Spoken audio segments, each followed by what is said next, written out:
안녕하십니까. 원리 강사 김범수입니다. 이번 시간에는 부활론 강좌가 되겠습니다.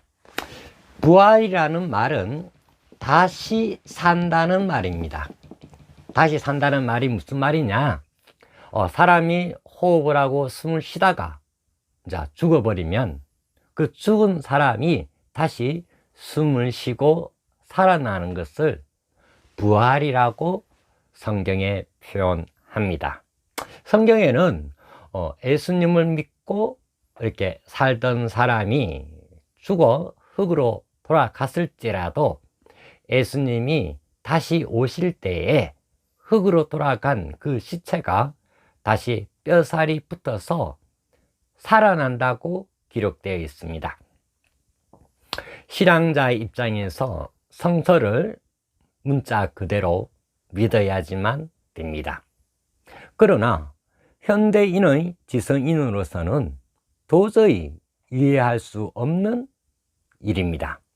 그렇기 때문에 신앙자에게 있어서 큰 혼란을 가져오게 되는 것입니다. 원리에서는 이 부분을 명확하게 밝히고 있습니다. 부활이라는 말은 다시 말하지만 다시 산다는 말입니다. 다시 살아야 하는 이유는 죽었기 때문인 것입니다. 그런데 우리는 원리에서는 어떤 관점에서 삶과 죽음을 논하느냐? 일반적인 육체가 죽었다가 다시 살아나는 육체를 중심 삼고 삶과 죽음을 논하지 않습니다. 그 성서적 예가 바로 예수님을 따르는 제자가 내 아버지가 죽었습니다.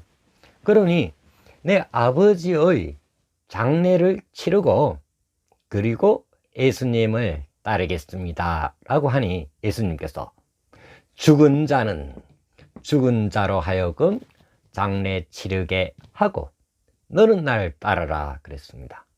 이때 예수님은 죽은 자를 두 번 언급합니다. 첫 번째 죽은 자는 그 제자의 아버지, 육체가 숨을 쉬지 않고 육체가 죽은 그런 의미의 죽은 자. 당연히 우리는 이해를 할 수가 있지요. 그러나 두 번째 죽은 자가 좀 이상합니다.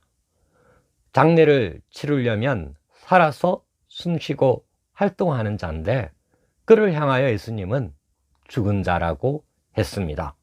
왜 육체가 살아서 활동하고 있는 자를 향하여 죽은 자라고 했을까요? 원리에서는 창조 본연의 가치 기준으로 봤을 때, 하나님께서 창조한 창조 본연의 가치 기준으로 봤을 때 죽었다 이렇게 해석하는 것입니다. 그럼 이 말이 무슨 말이냐? 한 인간이 시계를 창조했다고 합시다. 그런데 시계를 창조한 목적을 두 가지로 분류하겠습니다.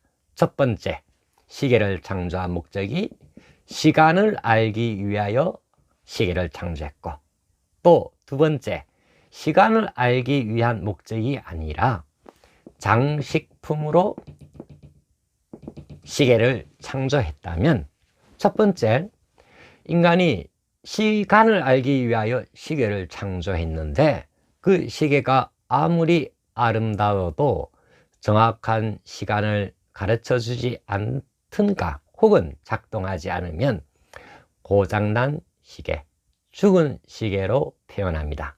그러나 시간을 알기 위해서 시계를 창조한 목적이 아니라 단순히 장식품으로 시계를 창조했다면 그 시계가 정확한 시간을 알려주지 않든 작동하지 않든 아름다우면 되는 것입니다.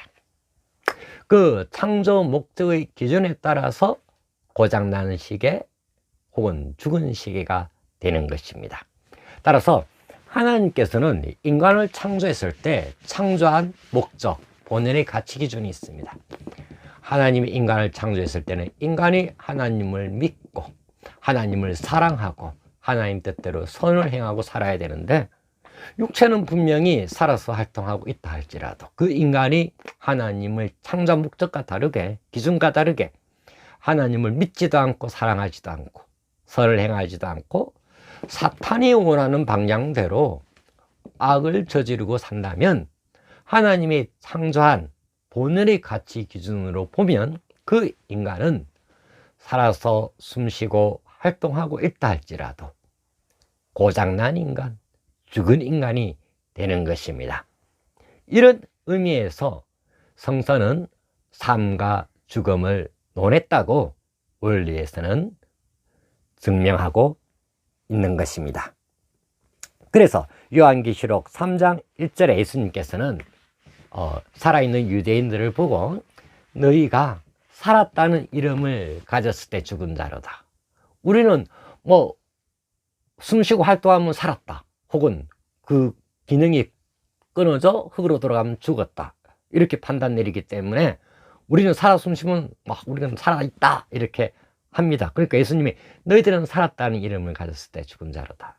이 말은 살아서 활동하고 있어도 하나님의 창조한 목적의 가치 기준으로 보았을 때는 그 기준에서 벗어나서 하나님을 믿지도 사랑하지도 않고 그리고 사탄의 상대가 되어 악을 저지르고 있는 그 입장의 인간을 두고 살았다는 이름을 가졌을 때 죽은 자로다 라고 했던 것입니다. 그래서 또 요한복음 11장 25절에 예수님 자신 나를 믿는 자는 죽어도 살겠고 그 육체가 늙어서 흙으로 돌아가더라도 살아서 예수님을 믿는 자는 육체는 비록 흙으로 돌아가더라도 죽더라도 죽어도 살겠고 그 안에 있는 영인체는 예수님을 믿음으로써 예수님 하나님과 하나 됐기 때문에 하나님의 창조 본연의 가치 기준의 소유권 사랑의 품 안으로 속한 영인체이기 때문에 죽어도 살겠고 라고 말했던 것입니다. 또 더 말씀하시기를 무릇 살아서 나를 믿는 자는 영원히 죽지 아니하리니 이것을 너희가 믿느냐. 지금 오늘날 많은 예수님을 믿는 신앙자가 있습니다. 육체는 늙어서 죽습니다. 그러나 살아서 나를 믿는 자는 영생을, 죽지 않고 영생을 얻으니 너희들이 이거 뭐냐. 육체는 흙으로 돌아간다 할지라도 살아서 예수님 믿는 자는 육체가 살아있는 것은 말할 것도 없고 또 육체가 흙으로 돌아간다 할지라도 그 안에 있는 영인체는 하나님의 사랑, 하나님의 창조 본연의 가치 기준에 속하는 인간이 되기 때문에 영원히 산다는 그런 의미의 말씀인 것입니다. 그래서 창세기 2장 17절 하나님께서는 아담과 해와에게 뭐라고 했냐면 선악과를 따먹는 날에는 정령 죽으리라. 따먹는 날, 그때 그 순간 정령 죽으리라. 그런데 아담과 해와가 선악과를 따먹고 그 육체는 960살까지 살았습니다. 그럼 무엇이 죽었느냐? 뭐 영인체가 소멸되었느냐? 아닙니다. 영인체는 영원히 존재하는 것입니다. 영계 가서 영원히 사는 것입니다. 그렇다면 그날에 무엇이 죽었느냐? 그 육체와 그 영인체가 하나님의 사랑의 주관권 안에 머물지 못하고 선악과, 타락론에서 이야기했습니다. 선악과는 과일이 아니라 천사 사탄과 혈통관계를 맺어 사탄의 혈통을 이어받아 사탄의 자식이 되었다. 이것이 바로 타락이라고 했습니다. 바로 선악과를 따먹는 날 정령 죽으리라. 하나님이 창조한 목적 가치 기준에 자녀가 되지 못하고 혈통적으로 사탄의 혈통을 이어받은 그러한 자녀가 되었기 때문에 정령 죽으리라. 날에 육체를 의미한 것이 아닙니다. 바로 영체가 소멸되는 것도 의미한 것이 아닙니다.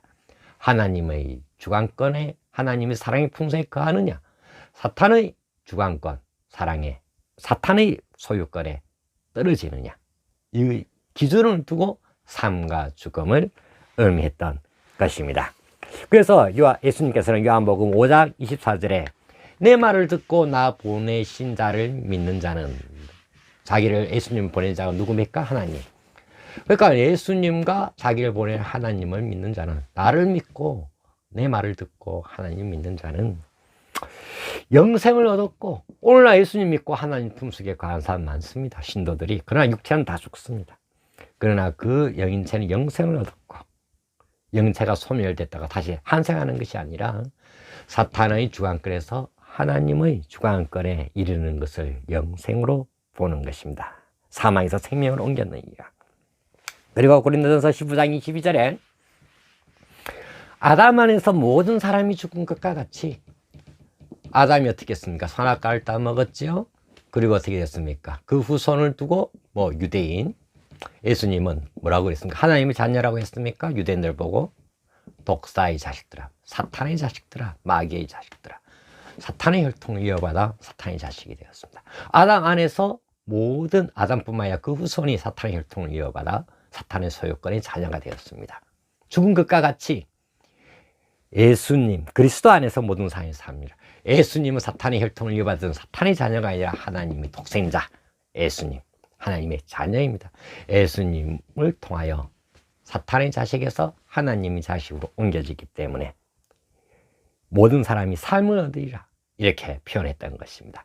여기서 말하는 핵심은, 성서에 말하는 삶과 죽음은 육체가 죽고 육체가 다시 살아나는데 기준을 두고 삶과 죽음을 의미했던 것이 아니라, 바로 하나님의 사랑의 품속에 하나님의 자녀가 되느냐, 아니면 독사, 마귀, 사탄의 자녀가 되느냐, 그 소유권을 두고 삶과 죽음을 논했던 것입니다. 따라서 부활이라는 것은 육체가 죽었다가 다시 살아나는 것을 의미하는 것이 아니라, 육체는 어차피 나이가 들면 흙으로 돌아가지만 그 영인체가 사탄의 혈통이냐, 사탄의 자녀냐, 하나님의 자녀냐, 이 기준을 두고 삶과 죽음, 부활을 의미했다는 것을 원리적으로 할 수 있는 것입니다. 그렇다면 재림, 부활로 본 윤회설입니다. 윤회는 불교에서 쓰는 말입니다. 죽었던 사람이 다시 환생, 태어나는 것을 불교에서는 윤회라는 말을 쓰고, 기독교에서는 예수님께서 죽었는데 다시 오신다, 재림이라는 말을 기독교에서 씁니다. 또 다시 쓰는 말이 뭐냐? 부활, 다시 살아난다. 불교로 보면 환생한다. 이게 윤회가 되겠죠. 다 같은 말입니다. 불교에서는 윤회, 기독교에서는 재림 혹은 부활로 표현합니다. 재림, 부활로 본 윤회설입니다. 과연 인간이 다시 환생하느냐? 육체를 쓰고, 원리에서는 그렇지 않다는 것입니다. 성서적 근거가, 예수님이 오기 전에 엘리야라는 사람이 있었습니다. 엘리야는 메시아가 올 때 그 앞의 길을 곧게 하기, 평탄하게 하기 위해서 내가 육체를 쓰고 다 하지 못한 사명을 다시 이루기 위해서 내가 다시 재림하겠다, 그러니까 부활하겠다, 윤회하겠다, 불교적으로 보면 그렇게 말했습니다. 그렇게 온 자가 예수님이 가르쳐 세례 요한을 향하여 예수님이 바로 오리라 한 그 엘리야가 세례 요한이다 그랬어요. 세례 요한은 나는 엘리야가 아니다 부정했습니다. 그런데 예수님은 세례 요한을 향하여 오리라 한 엘리야가 세례 요한이다 그랬습니다. 재림한 엘리야가 세례 요한이다 그랬습니다. 그렇게 예수님이 말했지만, 예수님은 실제로 세례 요한이 왔을 때 그 엘리야의 영인체를 번화산상에서 예수님과 만나 대화를 했습니다. 즉 엘리야가 육체를 쓰고 환생한 것이 아닙니다. 그런데 왜 예수님은 세례 요한을 향하여 다시 오리라 한 엘리야라, 재림했다, 윤회했다, 부활했다, 이렇게 표현을 했을까요? 그것은 엘리야가 육체를 쓰고 예수님의 뜻을 이루어야 되는데 다 못 이루니까, 다시 육체를 쓰고 환생할 수가 없으니까 세례 요한의 육체를 가진 세례 요한을 통해 그 엘리야의 영인체가 세례 요한을 협조함으로써 세례 요한의 그 육체를 쓴 인간이 그 육체를 쓰고 엘리야의 사명을 이루면, 엘리야가 그 세례 요한을 협조함으로써 세례 요한이 예수님의 길을, 엘리야가 해야 할 길을 이룸으로써 엘리야 자신이 세례 요한을 통해서 이룬 것과 같은 현상이, 결과가 오는 것이기 때문에, 그런 의미에서 예수님은 세례 요한을 사명적인 부분에서 엘리야라고 했고, 또 엘리야는 내가 다시 온다, 그 말은 세례 요한의 육신을 통해서 이렇게 협조하는 그러한 입장에 쓰게 되는 것입니다. 이것이 바로 재림 부활로 본 윤회설입니다. 그렇다면 부활, 과연 우리 인간 육체에게 어떠한 변화를 일으키느냐? 이렇게 육체가 죽었다가 육체가 살아나는 것이 부활이 아니라 그 인간의 몸, 마음, 영혼의 소유권이 하나님 소유권이냐 사탄 소유권이냐, 이 기준으로 상과 죽음을 논한다 했으니 아담이 아가 선악과를 따먹고 사망했다 할지라도 변한 것은 피부 안색 뿐이었을 것입니다. 결국 육체적으로는 아무런 변화가 없다는 것이죠. 만약 예수님이 하나님의 독생자 예수인데 육체적으로 일반 유대인과 신체적인 변화가 있었다면, 변함이 다른 점이 있었다면 모든 유대인들이 예수님을 메시아로 믿고 따랐을 것입니다. 그러나 외형상으로는 아무런 차이가 없었기 때문에 유대인들은 예수님을 메시아로 믿지 않았습니다. 오히려 예수님은 목서의 아들로 태어났고 가난한 입장에서 거지와 어울리면서 먹고 마셨기 때문에 노숙자처럼 오히려 외모가 부유한 유대인 고위층보다는 노숙자처럼 외모가 예수님이 더 나빴을 수가 있습니다. 따라서 부활한다고 해서 육체의 변화는 없다, 이렇게 원리에서는 정의를 내립니다. 그렇다면 예수님께서는 성서의 기록을 보면 예수님 십자가에서 못 박히시고 예수님의 제자들에게 예수님이 나타나셨습니다. 예수님께서 흩어진 제자들, 베드로, 안나, 사도 바울, 가룟 유다가 죽었으니까 마띠아를 세워서 12 제자를 불러 모았습니다. 그리고 예수님이 나타나셨고 내가 십자가 못 박힌 자국도 보여주고, 그리고 만져봐라, 그러니까 만져지니까 예수님께서 정말 성경에는 육체로 다시 환생한 것처럼, 부활한 것처럼 기록되어 있습니다. 그리고 또 사도신경을 보면 사도신경은 예수님의 제자의 맹세문에 예수님의 제자 12제자를 사도라고 했습니다. 예수님의 제자들의 맹세문입니다. 그 맹세문의 핵심은 뭐냐? 예수님께서 육체를 쓰시고 부활했다, 다시 살아났다는 맹세문입니다. 그런데 예수님이 육체를 쓰고 지금 어디 있습니까? 달나라에 있습니까? 하늘나라에 있습니까? 예수님은 제자들과 동행하다가 홀연히 사라지기도 하고, 분명히 예수님은 육체가 아니라 영인체였습니다. 그 영인체도 육체를 쓴 인간이 영적 오간이 열리면 그 영인체를 실제와 똑같이 보고 감각할 수 있습니다. 물론 정신의학계에서는 정신병에 걸리면 환시, 환청, 환촉, 실제로 존재하지 않는 그러니까 정신병적 이렇게 감각을 할 수가 있습니다. 그러나 정신병이 아니라도 영안이 열리면 영적 오간으로 그 영인체를 실제와 똑같이 감각할 수 있는 것입니다. 분명 그 영인체였는데 예수님은 왜 성경에 자신이 육체를 쓰고 부활하는 것처럼 제자들에게 나타났느냐? 오늘날 많은 기독교 성도들 중에 예수님이 영적으로 이미 재림하셨다라는 기독교 종교도 있습니다. 그러나 예수님께서는 반드시 지상에 육신을 쓰고 다시 예수님의 사명을 이루기 위하여 오신다는 것을 심어주기 위해서 예수님은 영인체이지만 육체로 부활한 것처럼 성서에 표현되었던 것입니다. 그렇다면 예수님은 육체야 어차피 십자가에 돌아가셨기 때문에 십자가에 못 박히는 것은 사탄의 소유권에 침범을 당하고, 왜? 유대인들이 불신했기 때문에 예수님의 육체는 십자가에 사탄의 침범을 당하여 십자가의 죽음의 길을 걸어가야 했습니다. 그러나 그의 영인체의 심정은 하나님에 대한 절대적이었기 때문에 항상 하나님의 소유권 권한에 있는 예수님이 어떻게 사탄의 주관권에서 하나님 주관권으로 부활했다는 용어를 쓸 수가 있느냐?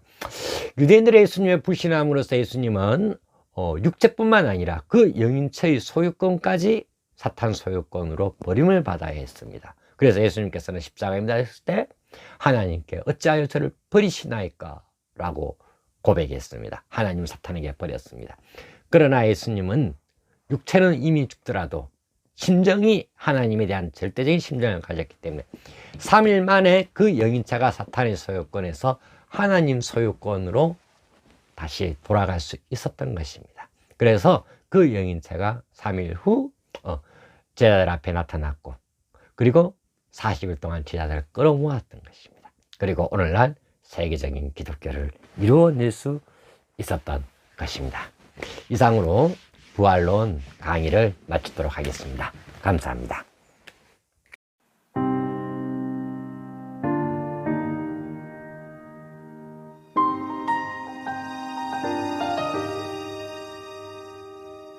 I'm not a stranger to the dark. Hide away, they say, 'cause we don't want your broken parts.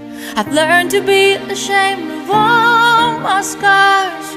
Run away, they say, no one will love you as you are, but won't let them break me down to dust. I know that there's a place for us, for your glory. When the sharpest words wanna cut me down, I'm gonna stand the floor, gonna drown them out.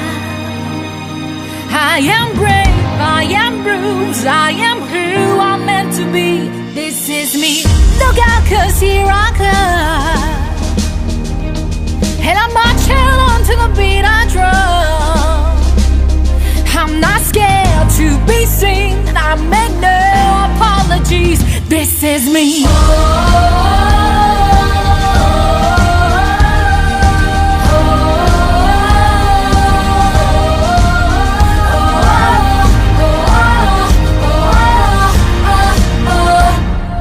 Another round and bullets hits my skin. We're far away, 'cause today I won't let the shame sink in. We are bursting through the barricades and reach above the sun. We are warriors, and that's what we'll become. Won't let them break me down to dust. I know that there's a place for us, for your glory. When the sharpest words wanna cut me down, gonna stand the floor, gonna drown them out. I am brave, I am bruised, I am who I'm meant to be. This is me. Look out, 'cause here I come, and I'm marching on to the beat I drum. I'm not scared to be seen, I make no apologies. This is me.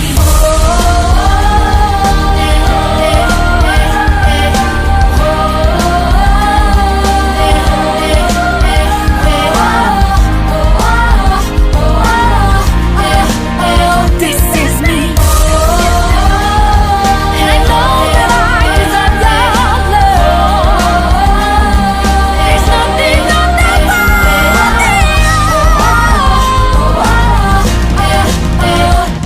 When the sharpest words wanna cut me down, I'm gonna sit on the floor, I'm gonna drown them out. This is brave, this is proof, this is who I'm meant to be. This is me. Look out, 'cause here I come. Look out, 'cause here I come. And I'm marching on to the beat I